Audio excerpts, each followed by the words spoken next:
हालांकि न सिर्फ हिंदू मुसलमान का ध्रुवीकरण बल्कि एसआईआर फैक्टर को भी इस बार के चुनाव परिणाम में अहम माना जा रहा है। तो वो कैसे, ये भी हम आपको समझा देते हैं। बीबीसी की एक रिपोर्ट है, बंगाल की 294 में से 112 सीटों पर 25,000 या उससे ज्यादा मतदाताओं के नाम एसआईआर प्रक्रिया के तहत हटाए गए थे।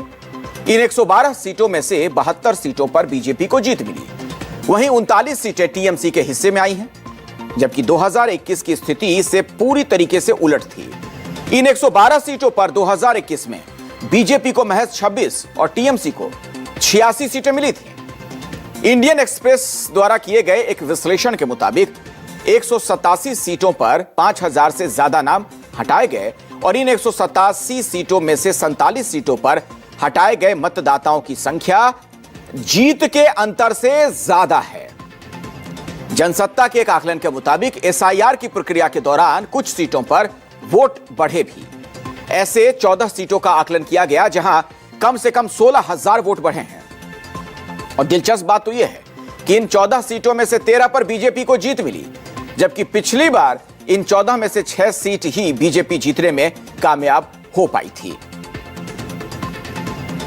चुनाव परिणाम के बाद अब बारी बंगाल में बीजेपी के नए सीएम के खोज की।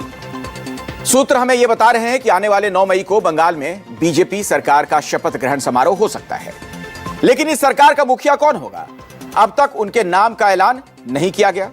हालांकि इसमें शुवेंदु अधिकारी सबसे आगे और मजबूत दावेदार के तौर पर दिखते हैं। दरअसल बीजेपी आमतौर पर राज्य चुनाव में मुख्यमंत्री का चेहरा घोषित नहीं करती है। यहां भी चुनाव से पहले घोषित नहीं किया गया था। ऐसे में अब बीजेपी किसे अपना सीएम बनाएगी, इसका चयन करने के लिए केंद्रीय गृह मंत्री और पार्टी के सबसे बड़े चुनावी रणनीतिकार अमित शाह को पर्यवेक्षक बनाया गया और उनके साथ ओडिशा के सीएम मोहन चरण मांझी को सह पर्यवेक्षक बनाया गया है।